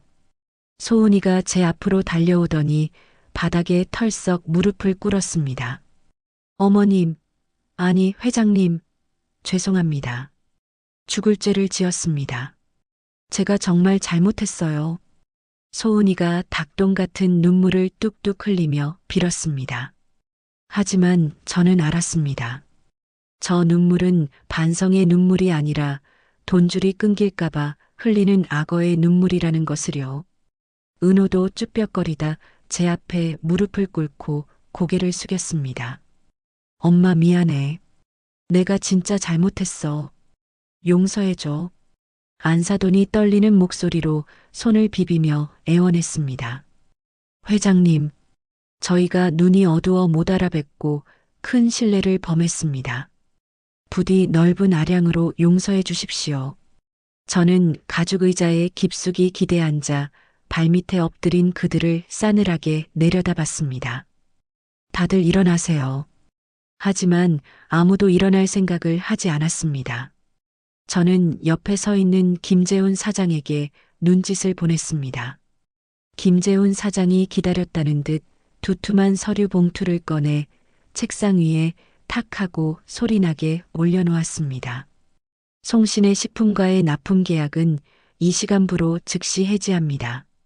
아울러 그동안 자행된 납품 비리와 횡령에 대해 손해배상 청구 소송을 제기하겠습니다. 법무팀에서 이미 접수 마쳤습니다. 청천벽력 같은 소리에 바깥사돈이 바닥에 납작 엎드리며 통곡했습니다. 회장님, 이러시면 저희 공장 다 망합니다. 제발 살려주십시오. 한 번만 봐주십시오. 안사돈이 제 다리를 붙잡으려고 기어오더군요. 저는 발 뒤로 물러섰습니다. 보안팀 부르세요. 강 변호사가 즉시 인터폰을 들어 짧게 지시했습니다. 잠시 후 건장한 보안 요원 2명이 집무실로 들이닥쳤습니다. 이분들 정중히 밖으로 모셔드려요. 다시는 회사 근처에 얼씬도 못하게 하세요. 보안 요원들이 짐짝 들어 올리듯 사돈 부부를 일으켜 세웠습니다. 사돈 어른이 질질 끌려나가며 비명을 질러댔습니다. 회장님, 사돈 어른, 제발 한 번만 용서해 주십시오. 아이고 나 죽네. 문이 쾅 닫히고 집무실이 순식간에 조용해졌습니다. 이제 방 안에는 은호와 소은이만 덩그러니 남았습니다. 은호가 젖은 눈으로 고개를 들고 저를 쳐다보더군요. 엄마 너무한 거 아니야? 그래도 우리는 가족이잖아. 어떻게 이럴 수가 있어? 저는 입꼬리를 비틀어 올리며 차갑게 대꾸했습니다. 가족? 나보고 가족이 아니라고 한 건 너희들 아니었니? 등본상 남이라며? 소은이가 바닥을 기어와 다시 눈물을 쏟아냈습니다. 어머님, 제가 그때는 정말 철이 없었어요. 다시는 안 그럴게요. 네, 늦었어. 이미 버스는 떠났다. 둘 다 나가. 제 호통에 은호와 소은이가 비틀비틀 일어나 문 쪽으로 걸어갔습니다. 문을 나서기 직전 은호가 원망 섞인 눈빛으로 돌아보며 물었습니다. 엄마 정말 꼭 이래야만 돼? 저는 대꾸할 가치가 없어 시선을 돌려버렸습니다. 두 사람이 힘없이 문을 닫고 나갔습니다. 그때 강 변호사가 복도로 따라 나가더니 은호를 불러 세웠습니다. 저는 집무실 문틈으로 그 통쾌한 광경을 지켜봤습니다. 강 변호사가 미리 준비한 두툼한 서류 봉투를 은호 가슴팍에 안겨주더군요. 이게 뭐예요? 은호가 떨리는 손으로 서류를 꺼내 펼쳐보았습니다. 내용을 읽어 내려가는 은호의 얼굴이 순식간에 백지장처럼 하얗게 질려갔습니다. 이건 반환 청구 소송장이잖아. 세상에 3억 5천만 원이라고? 이걸 다 내놓으라고? 강 변호사가 사무적이고 차분한 목소리로 쐐기를 박았습니다. 부담부 증여로 지원된 자금입니다. 부모님을 성실히 부양한다는 조건으로 증여받으신 거죠. 하지만 김은호 씨는 그 조건을 명백히 위반하셨습니다. 따라서 법적으로 원금과 이자까지 모두 상환하셔야 합니다. 은호가 충격을 이기지 못하고 서류를 바닥에 툭 떨어뜨렸습니다. 자식한테 준 돈을 어떻게 다시 돌려받아? 이게 말이 돼요? 엄마가 어떻게 나한테... 강 변호사가 바닥에 떨어진 서류를 주워 먼지를 털고 다시 은호에게 정중히 건넸습니다. 어머님을 밀치고 폭언을 퍼부으며 주거 침입하신 것도 전부 녹취되어 기록되어 있습니다. 이 모든 게 법적 증거입니다. 준비 단단히 하셔야 할 겁니다. 은호가 다리에 힘이 풀려 바닥에 주저앉더니 머리를 감싸쥐고 절규했습니다. 이럴 수가 다 끝났어. 옆에 있던 소은이가 은호를 일으키려 했지만 은호는 넋이 나간 사람처럼 꿈쩍도 하지 않았습니다. 저는 집무실로 돌아와 통유리 창문 앞에 섰습니다. 발 아래로 도시의 풍경이 한눈에 내려다 보였습니다. 가슴속에 맺혀있던 응어리가 쑥 내려가는 기분이었습니다. 이제 정말 끝났습니다. 저는 더 이상 뒤돌아보지 않을 겁니다. 취임식이 끝나고 폭풍 전야 같은 사흘이 지났습니다. 저는 회장실에 앉아 그동안 공백이 무색할 만큼 산더미처럼 쌓인 결제 서류들을 하나하나 검토하고 있었습니다. 그때 김재훈 사장이 노크도 할 시간이 없었는지 다급하게 문을 열고 들어왔습니다. 회장님, 지금 서류 보실 때가 아닙니다. 급히 확인하셔야 할 게 있습니다. 김재훈 사장이 사색이 된 얼굴로 태블릿 PC를 제 책상 위에 들이밀었습니다. 화면에는 자극적인 썸네일의 유튜브 영상이 하나 떠 있었습니다. 제목을 읽는 순간 제 눈을 의심했습니다. 충격 단독. 재벌 회장이 된 시어머니의 두 얼굴, 그 실체를 고발합니다. 떨리는 손으로 영상을 재생하자 화장기 없는 창백한 얼굴의 며느리 소은이가 눈물을 뚝뚝 흘리며 화면 가득 나타났습니다. 존경하는 네티즌 여러분, 저는 피눈물을 흘리는 심정으로 이 자리에 섰습니다. 명가 푸드 신임 회장의 며느리 송소은입니다. 오늘 저는 가족을 지키기 위해 큰 용기를 내어 진실을 말씀드리려고 합니다. 소은이가 말을 잇지 못하고 흐느끼자 화면에는 슬픈 배경음악이 깔렸습니다. 사실 시어머니께서 최근 들어 치매 초기 증상을 심각하게 보이기 시작하셨어요. 기억도 가물가물하시고 감정 조절도 전혀 안 되셔서 가족들을 못 알아보십니다. 화면이 바뀌더니 제가 며느리에게 소리를 지르고 화를 내는 장면이 나왔습니다. 앞뒤 맥락은 교묘하게 다 잘려나가고 제가 마치 미치광이처럼 며느리를 핍박하는 모습만 악의적으로 편집되어 있었습니다. 소은이가 다시 눈물을 훔치며 화면에 나타났습니다. 그런데 더 무서운 건 젊은 변호사 한 명이 판단력이 흐려진 어머니를 조종하기 시작했다는 겁니다. 어머니의 재산과 경영권을 노리고 의도적으로 접근한 꽃뱀 같은 남자입니다. 영상에는 강 변호사가 저를 부축하거나 귓속말을 하는 장면이 이어졌습니다. 하지만 카메라 앵글과 조명을 조작해 마치 강 변호사가 저를 협박하고 감시하는 것처럼 음산하게 연출되어 있었습니다. 소은이가 카메라를 똑바로 응시하며 호소했습니다. 저희 남편과 저는 어머니를 그 사람에게서 보호하려고 했지만 오히려 폭행을 당하고 쫓겨났습니다. 이제 어머니는 가족은 못 알아보시고 그 변호사 말만 듣고 계세요. 제발 저희 어머니를 구해주세요. 영상 아래 실시간으로 올라오는 댓글창이 눈에 들어왔습니다. 노인네 등쳐먹는 제비 변호사라니 소름 돋네. 당장 구속해라. 관상은 과학이다. 회장 눈빛이 딱 치매 환자 눈빛이네. 입에 담지 못할 악플들이 수천 개나 달려 걷잡을 수 없이 번지고 있었습니다. 저는 태블릿을 힘없이 내려놓으며 이마를 짚었습니다. 맘카페나 커뮤니티에도 같은 글이 퍼졌습니까? 김재훈 사장이 어두운 표정으로 고개를 끄덕였습니다. 예, 회장님. 지금 인터넷 포털 사이트랑 SNS가 난리가 났습니다. 여론이 걷잡을 수 없이 나빠지고 있습니다. 머릿속을 누군가 망치로 두드리는 것처럼 지끈거리고 아파왔습니다. 강성현 변호사한테는 연락해 봤습니까? 이 사실을 알고 있어요? 아까부터 계속 시도 중인데 아직 연락이 닿질 않습니다. 기자들이 집 앞으로 몰려간 것 같습니다.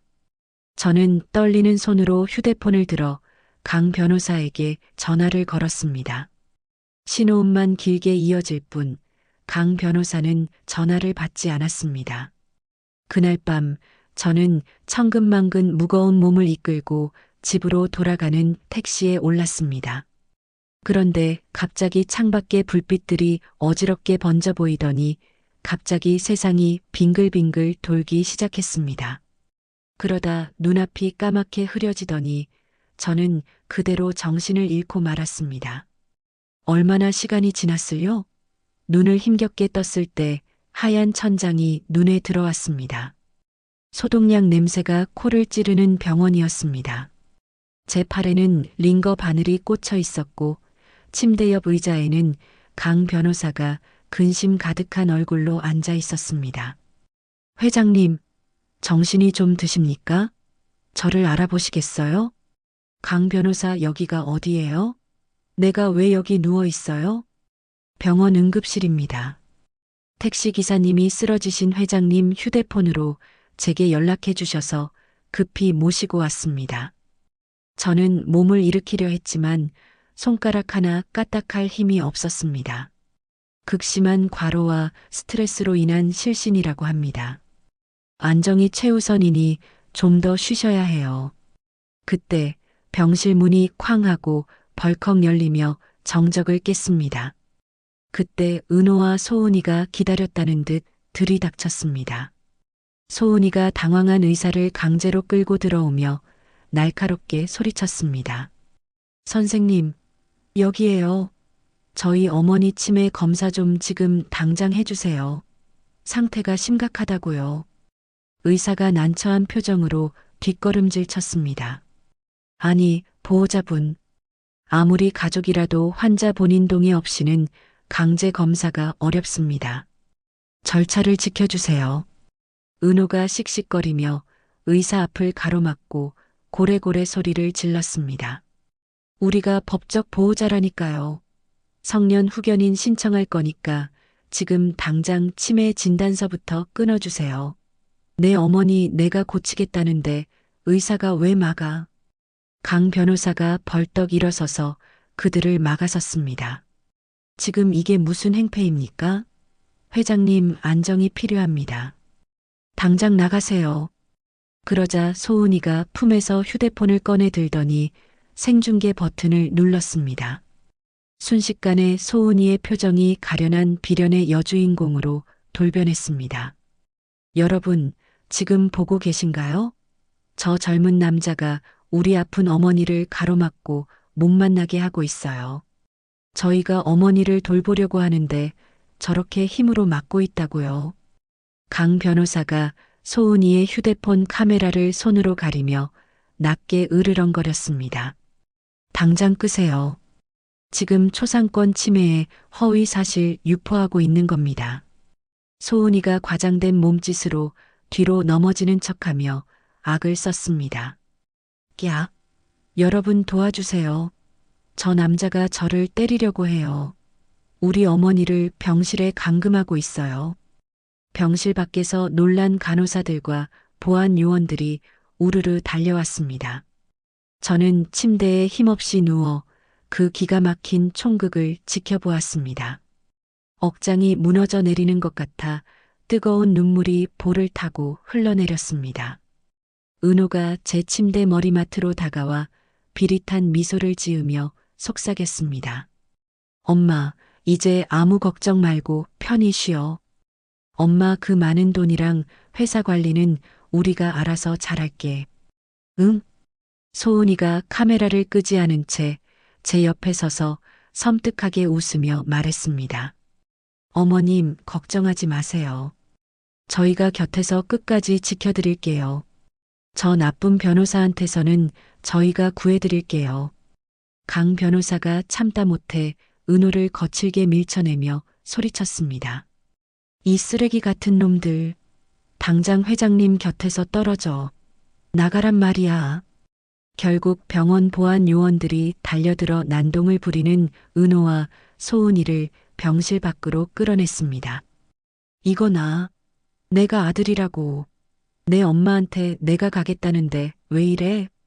복도 끝까지 들리는 고함 소리를 들으며 저는 천장을 바라보고 눈을 질끈 감았습니다. 몸도 마음도 너무나 피곤하고 지쳐버렸습니다. 다음 날 아침 김재훈 사장이 울상을 하고 병실로 찾아왔습니다. 회장님, 정말 큰일 났습니다. 사태가 걷잡을 수 없습니다. 김재훈 사장이 떨리는 손으로 조간신문을 펼쳐 보였습니다. 일면에 환자복을 입고 누워있는 제 사진과 함께 자극적인 헤드라인이 대문짝만하게 실려 있었습니다. 명가 푸드 차명숙 회장, 치매 및 건강 이상설 논란 증폭. 지금 이사회에서 회장님 직무정지 안건을 긴급하게 논의하고 있습니다. 저는 떨리는 손으로 신문을 받아들었습니다. 기사에는 제가 중증 치매에 걸려 판단력을 상실했고 회사를 경영할 능력이 없다는 거짓 내용이 사실인 양 가득했습니다.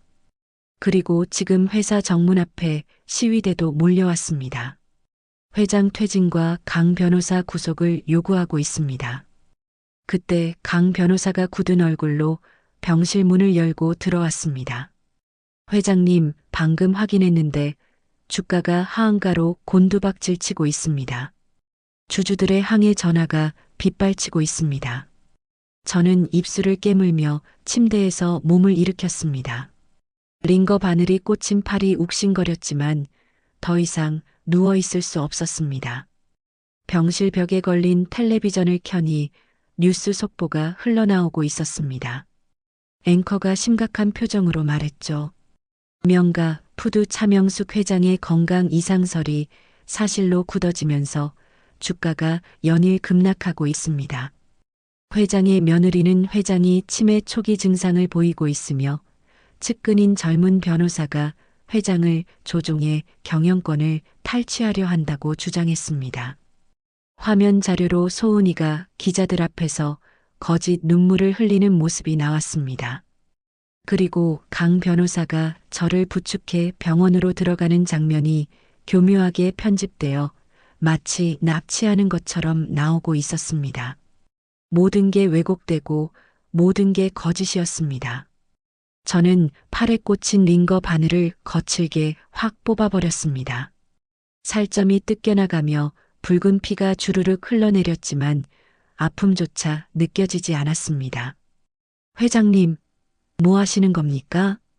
강 변호사가 쏘스라치게 놀라 달려와 제 팔을 지혈했습니다. 저는 피 묻은 손으로 텔레비전을 가리키며 떨리는 목소리로 말했습니다. 이것들이 감히 내 사람을 건드려? 나를 모함하는 건 참아도 죄 없는 강 변호사까지 건드리는 건 절대 용서 못해. 제 목소리가 분노로 파르르 떨렸습니다. 가슴 깊은 곳에서 뜨거운 불덩이가 치밀어 올랐습니다. 김재훈 사장이 저를 보며 조심스럽게 물었습니다.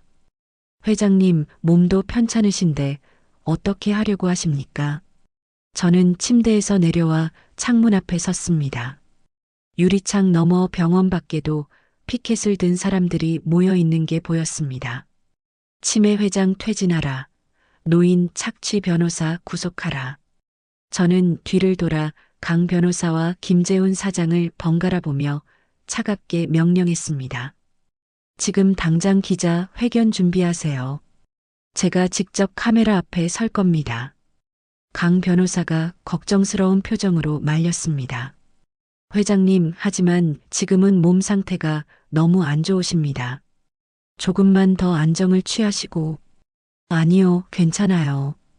더 늦으면 정말 저들에게 잡아먹힙니다. 지금 당장 준비하세요. 저는 옷장에서 제가 입고 왔던 정장을 꺼내 입었습니다. 거울을 보니 핏기 없이 창백한 얼굴이 보였습니다. 하지만 눈빛만큼은 그 어느 때보다 서늘하게 살아있었습니다. 이제 진짜 끝장을 볼 시간이었습니다. 저는 더 이상 저 파렴치한 것들에게 당하고만 있지 않을 겁니다. 제 모든 것을 걸고 반격할 것입니다. 병원을 나서자마자 저는 뒤도 돌아보지 않고 곧장 기자 회견장으로 향했습니다. 강 변호사가 차 문을 열어주며 근심 가득한 눈빛으로 물었습니다. 회장님, 몸도 성치 않으신데 정말 괜찮으시겠습니까? 괜찮아요, 강 변호사. 내 손으로 직접 매듭을 짓고 끝낼 겁니다. 기자 회견장에 도착하니 발 디딜 틈 없이 수많은 기자가 장내를 가득 메우고 있었습니다. 제가 들어서자마자 눈이 부실 정도로 수백 개의 카메라 플래시가 동시에 터졌습니다. 저는 흔들림 없는 걸음으로 단상에 올라 마이크 앞에 섰습니다. 검은색 정장을 한치의 흐트러짐 없이 입고 머리는 단정하게 빗어 올려 비장함을 더했습니다. 안녕하십니까. 명가 푸드 회장 차명숙입니다. 오늘 저는 저와 제 가족을 둘러싼 추악한 허위 사실을 바로잡고자 이 자리에 섰습니다. 기자들이 숨을 죽이고 일제히 노트북으로 받아 적기 시작했습니다. 먼저 세간에 떠도는 제 건강 상태에 대한 진실부터 말씀드리겠습니다. 저는 품에서 미리 준비한 서류 봉투를 꺼내 높이 들어 보였습니다. 이것은 국내 최고 권위의 대학병원에서 받은 정밀 정신 감정 소견서입니다. 치매는커녕 저는 어떠한 인지 장애도 없다는 명백한 의학적 진단입니다. 강 변호사가 단상 옆에서 노트북을 조작해 소견서 원본을 대형 스크린에 띄웠습니다.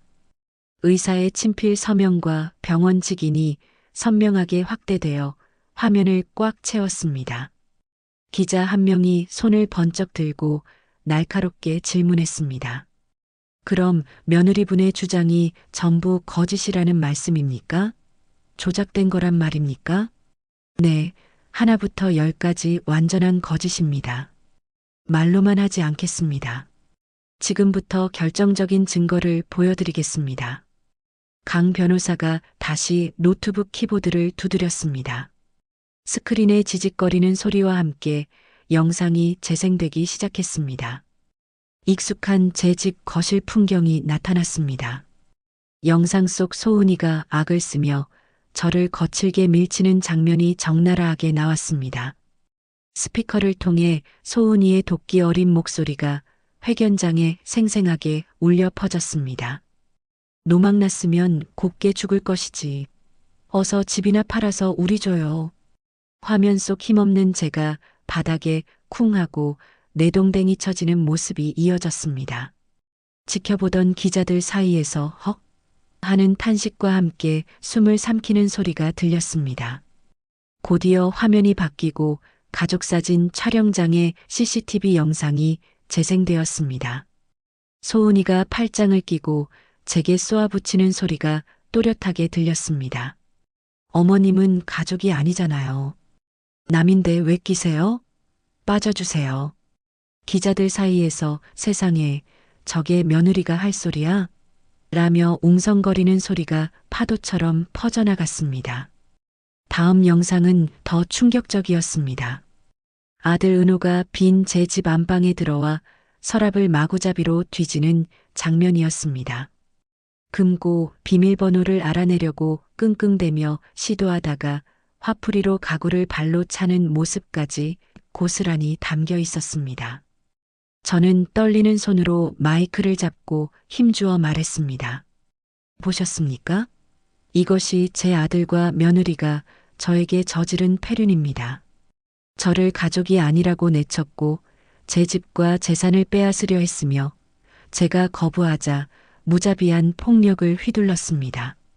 다른 기자가 손을 들고 다급하게 물었습니다. 회장님, 그럼 며느리분이 인터넷에 올린 그 폭로 영상은 대체 뭡니까? 회장님이 소리 지르시는 건 사실 아닙니까? 강 변호사가 침착하게 다시 화면을 전환했습니다. 왼쪽에는 소은이가 올린 편집된 영상이, 오른쪽에는 원본 영상이 나란히 떴습니다. 지금 보시는 왼쪽 영상이 며느리가 올린 것입니다. 제가 소리 지르는 장면만 교묘하게 잘라붙였죠. 하지만 오른쪽 원본을 보십시오. 원본 영상이 재생되자 소은이가 먼저 저에게 욕설을 퍼붓고 밀치는 장면이 선명하게 드러났습니다. 제가 소리를 지른 건 그 폭력에 저항하는 과정이었음이 명백히 밝혀졌습니다. 강 변호사가 마이크를 잡고 단호하게 설명했습니다. 이것이 바로 악마의 편집입니다. 앞뒤 상황과 맥락을 모두 잘라내고 피해자인 회장님이 마치 가해자인 것처럼 조작했습니다. 기자들이 분노 섞인 한숨을 내뱉으며 카메라 셔터를 미친 듯이 눌러댔습니다. 저는 다시 마이크를 잡고 눈시울을 붉히며 말했습니다. 저는 평생 떡볶이 장사를 하며 오직 아들 하나만 바라보고 살았습니다. 하지만 그들에게 저는 어머니가 아니라 그저 빨대 꽂을 돈줄에 불과했습니다. 이제 저는 피눈물을 머금고 결심했습니다. 저는 좌중을 둘러보며 선언하듯 또박또박 말했습니다. 제 모든 재산은 사회에 환원할 것입니다. 저를 기만하고 유린한 저런 페류나들에게는 단 한 푼도 10원 한 장도 물려주지 않겠습니다. 기자 회견장이 발칵 뒤집힐 듯 술렁였습니다. 플래시 세례가 눈을 뜰 수 없을 정도로 쏟아졌습니다. 할 말을 마친 저는 단호하게 단상에서 내려왔습니다. 강 변호사가 얼른 제 옆으로 다가와 부축하며 속삭였습니다. 회장님, 정말 수고하셨습니다. 완벽했습니다. 그날 저녁 모든 방송사 뉴스는 제 기자 회견 소식으로 도배가 되었습니다. 인터넷 포털 사이트 실시간 검색어 1위에 제 이름이, 2위에는 폐륜 며느리가 올랐습니다. 댓글창을 확인해 보니 여론의 분위기가 완전히 180도 바뀌어 있었습니다. 악마 며느리, 인간 쓰레기 아들, 당장 구속해라. 회장님, 오해해서 죄송합니다. 끝까지 응원합니다. 저런 것들은 콩밥을 먹여야 정신 차리지. 은혼의 아파트 앞에는 진실을 취재하려는 기자들이 구름대처럼 몰려들었습니다. 텔레비전 뉴스 화면에 집 밖으로 나오다 딱 걸린 은호와 소은이의 모습이 생중계되었습니다. 기자들이 마이크를 들이밀며 질문 공세를 퍼부었습니다. 회장님을 폭행하고 허위 사실 유포한 게 사실입니까? 한 말씀 해주세요. 소은이가 고개를 푹 숙이고 아무 대답도 못하고 있는데 은호가 갑자기 소은이를 거칠게 밀쳤습니다. 이게 다 너 때문이잖아.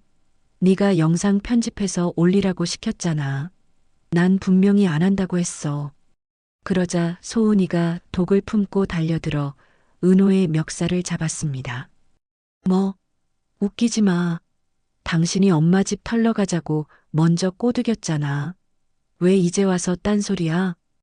부부가 전 국민이 보는 앞에서 서로 치고받고 싸우는 추태를 부렸습니다. 그때 요란한 사이렌 소리와 함께 경찰차가 도착하고 경찰관들이 들이닥쳤습니다.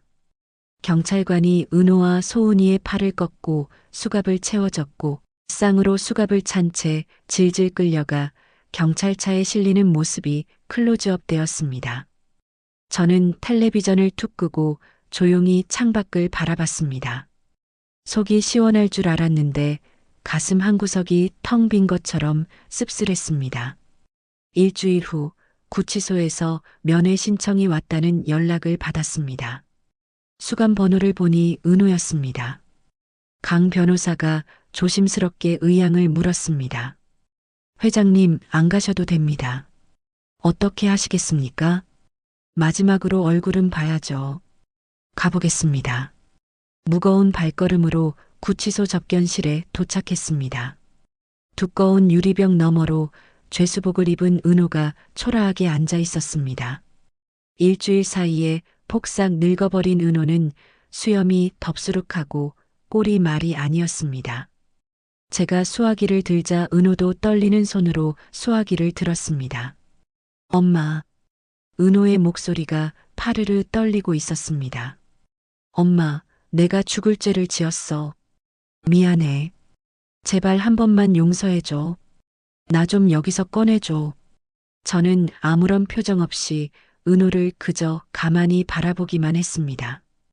입을 뗄 가치조차 느끼지 못했습니다. 엄마, 나 무서워서 여기서 못 살아. 제발 소송 취하해줘. 내가 나가서 일해서 돈도 다 갚을게. 제발 기회 좀 줘. 은호가 유리벽에 손바닥을 대고 애원하며 울부짖었습니다. 저는 수화기에 대고 얼음장처럼 차갑게 말했습니다. 나는 이미 아들을 잃었다. 내 앞에 있는 너는 내 아들이 아니라 그저 죄를 지은 피고인일 뿐이야. 은호의 얼굴이 백지장처럼 하얗게 질려갔습니다. 엄마 정말 꼭 이래야만 돼? 나 엄마 하나뿐인 아들이잖아. 강 변호사가 옆에서 준비한 서류 봉투를 제게 건넸습니다. 저는 봉투를 유리병 너머로 쓱 밀어 넣었습니다. 이건 네가 그토록 원하던 거다. 이혼 소송 서류와 위자료 청구서, 그리고 사돈댁 공장과 집에 대한 가압류 집행 통지서야. 은호가 덜덜 떨리는 손으로 서류를 꺼내 펼쳐봤습니다. 내용을 확인한 은호의 눈동자가 심하게 흔들렸습니다. 엄마, 제발 이러지 마. 우리 다 죽어. 저는 미련 없이 수화기를 내려놓고 자리에서 일어섰습니다. 다급해진 은호가 유리벽을 쾅쾅 두드리며 소리쳤습니다. 엄마, 엄마, 가지 마, 엄마. 방음 벽을 뚫고 은호의 처절한 울부짖음이 들려왔지만 저는 한 번도 뒤를 돌아보지 않았습니다. 접견실 문을 열고 차가운 복도로 나왔습니다. 강 변호사가 걱정스러운 듯 제 표정을 살피며 물었어요. 회장님, 마음이 많이 아프시죠? 괜찮으십니까? 아니요, 오히려 아주 괜찮아요. 저는 정말로 마음이 편안했습니다. 가슴을 짓누르던 돌덩이가 사라진 것 같았습니다. 이미 마음속에서 장례를 치렀으니 슬플 것도 없었습니다. 저는 이제야 비로소 그 누구의 엄마도 아닌 온전한 저 자신으로 자유로워졌습니다. 그렇게 폭풍 같던 시간이 지나고 어느덧 1년이 훌쩍 흘렀습니다. 저는 회장실 통유리 창가에 서서 발 아래 펼쳐진 도시를 내려다보고 있었습니다. 명가 푸드는 작년의 시련을 비웃기라도 하듯 더욱 승승장구하여 매장은 2배로 늘어났고 해외 진출까지 성공적으로 마쳤습니다. 똑똑 하는 노크 소리와 함께 김재훈 사장이 상기된 얼굴로 들어왔습니다. 회장님, 기쁜 소식입니다. 경영인 협회에서 회장님을 올해의 존경받는 기업인으로 선정했다고 합니다. 만장일치랍니다. 저는 찻잔을 내려놓으며 은은한 미소를 지었습니다. 고마워요, 김 사장. 다들 불철주야 열심히 뛰어준 덕분이지요. 저 혼자 한 게 뭐가 있겠습니까? 아닙니다, 회장님. 시상식은 다음 주 금요일입니다. 스케줄 비워두겠습니다. 알겠어요. 수고하세요. 김재훈 사장이 나가고 다시 고요해진 집무실에서 저는 먼 하늘을 바라봤습니다. 저 화려한 도시의 불빛 아래 어딘가에서 숨죽여 살고 있을 아들 은호의 얼굴이 스쳐 지나갔지만 마음은 잔잔한 호수처럼 동요하지 않았습니다. 그날 저녁 거래처 미팅을 마치고 돌아오던 길에 신호대기 때문에 우연히 허름한 뒷골목 식당 앞을 지나게 되었습니다. 그때 기름때가 낀 창문 너머로 설거지를 하는 여자의 뒷모습이 눈에 들어왔습니다. 헝클어진 머리에 다 늘어난 티셔츠, 퉁퉁 부은 손으로 그릇을 닦고 있는 여자는 다름 아닌 며느리 소은이었습니다. 그때 주방장으로 보이는 남자가 소은이의 등짝을 치며 고래고래 소리를 질렀습니다. 아줌마, 동작이 왜 이렇게 굼떠? 밖에 손님들 기다리는 거 안 보여? 그따위로 할 거면 당장 앞치마 벗고 나가. 소은이가 자라 목처럼 잔뜩 움츠러들어 싹싹 빌더군요. 죄송합니다, 사장님. 빨리 할게요. 정말 죄송합니다. 그때 식당 앞을 지나가던 행인들이 창문 안을 가리키며 수군거리는 소리가 차 안까지 들리는 듯 했습니다. 저 여자 그 여자 아니야? 뉴스에 나왔던 폐륜 며느리? 맞네, 맞아. 시어머니 돈 뜯어내려다 망한 그 여자. 여기서 설거지하고 있네? 꼴 좋다. 사람들의 비웃음 섞인 손가락질에도 소은이는 고개 한번 들지 못하고 그릇만 벅벅 닫고 있었습니다. 저는 무표정한 얼굴로 고개를 돌렸습니다. 이제는 동정심조차 잃지 않는 그저 스쳐 지나가는 남일 뿐이었습니다. 며칠 후 강 변호사가 쭈뼛거리며 보고서 하나를 제 책상 위에 올려놓으려 했습니다. 회장님, 저기 김은호 씨 근황에 대한 보고서입니다. 한번 보시겠습니까? 저는 서류를 쳐다보지도 않고 손으로 밀어냈습니다. 관심 없어요. 치우세요. 그래도 아드님이신데 마지막으로 한 번은. 됐어요, 강 변호사. 저는 이미 마음속에서 다 장례 치르고 정리했습니다. 제게 아들은 없어요. 강 변호사가 제 단호한 눈빛을 읽고는 조용히 보고서를 가방에 넣었습니다. 알겠습니다, 회장님. 주제 넘었습니다. 하지만 보고서를 보지 않아도 저는 알 수 있었습니다. 은호는 지금쯤 일용직 노동판을 전전하며 곰팡이 핀 고시원 쪽방에서 하루하루를 연명하고 있을 겁니다. 드디어 시상식 날이 밝았습니다. 화려한 드레스 대신 단정한 정장을 입은 저는 수많은 인파 속에서 당당하게 무대에 올랐습니다. 눈이 부실 듯한 카메라 플래시가 터지고 우레와 같은 박수 소리가 홀을 가득 메웠습니다. 트로피를 받아든 저는 마이크 앞에 서서 담담하게 말했습니다. 감사합니다. 하지만 이 상은 저 혼자만의 것이 아닙니다.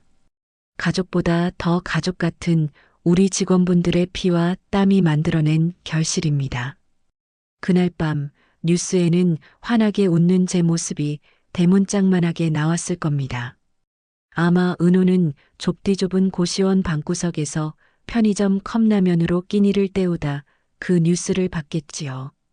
화면 가득 채운 성공해서 빛나는 엄마의 모습을 보며 은호는 젓가락을 멈추고 목이 메었을 겁니다.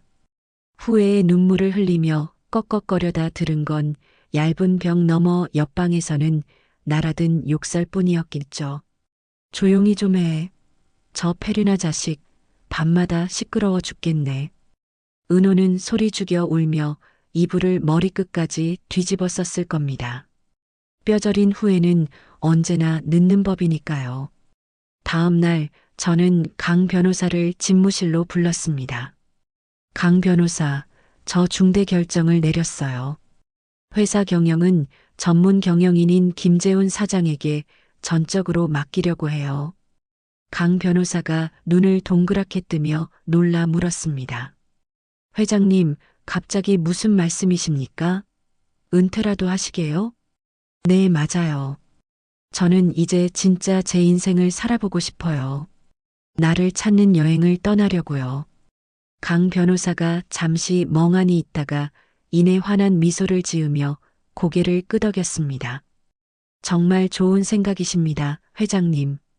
그동안 너무 쉼없이 달려오셨잖아요. 그래서 말인데 강 변호사도 같이 가요. 그동안 내 뒷바라지 하느라 휴가도 못 갔잖아요. 내 보디가드 겸 말동무나 해주세요. 영광입니다, 회장님. 어디든 모시겠습니다. 일주일 후 저는 인천공항 출국장 앞에 서 있었습니다. 멋스러운 베이지색 트렌치 코트를 걸치고 선글라스까지 쓴 제 모습은 영락없는 여행객이었습니다. 강 변호사가 제 옆에서 여권과 티켓을 확인하며 말했습니다. 회장님, 이제 들어가시죠. 출국 수속 시간 다 됐습니다. 강 변호사가 웃으며 손을 내밀었습니다. 출발하시죠, 차명숙 여사님. 그래요, 가요. 출국 게이트를 향해 걸어가는 제 발걸음은 깃털처럼 가벼웠습니다. 어깨를 짓누르던 삶의 무게가 사라진 기분이었습니다. 게이트를 지나며 잠시 뒤를 돌아 통유리 넘어 서울 하늘을 바라봤습니다. 제가 평생 아등바등하며 살았던 애증이 서린 도시였습니다. 하지만 이제는 정말로 안녕입니다. 저는 다시 앞을 보고 힘차게 걸음을 옮겼습니다. 비행기 탑승구 앞에 서자 승무원이 상냥한 미소로 인사했습니다. 안녕하십니까? 즐거운 여행 되십시오. 감사해요. 저는 설레는 마음으로 비행기에 올랐습니다. 푹신한 창가 자리에 앉아 창밖을 내다봤습니다. 비행기가 굉음을 내며 활주로를 달리기 시작했습니다. 점점 속도가 빨라지더니 둥실하고 몸이 붕 뜨며 하늘로 날아올랐습니다. 창밖으로 보이던 서울의 빌딩 숲이 장난감처럼 작아지더니 이내 구름 아래로 사라졌습니다. 저는 창밖을 보며 편안한 미소를 지었습니다. 구름 위로 솟아오르자 눈부신 황금빛 햇살이 저를 반겨주었습니다. 강 변호사, 정말 아름답죠? 세상이 내 발 아래 있는 것 같아요. 네, 회장님. 정말 장관입니다. 회장님, 앞날처럼 빛나네요. 저는 스르르 눈을 감고 깊은 숨을 들이마셨습니다. 가슴속까지 따뜻한 평화가 밀려 들어왔습니다. 평생 누군가의 엄마, 누군가의 시어머니, 누군가의 할머니로만 살았습니다. 하지만 이제는 아닙니다. 저는 이제 온전한 차명숙으로 저 자신을 위한 찬란한 여행을 시작합니다. 저는 자유로웠고 그 어느 때보다 행복했습니다. 이야기를 끝까지 들어주신 분이 계시다면 잘 들었다고 댓글 하나만 남겨주세요. 감사합니다.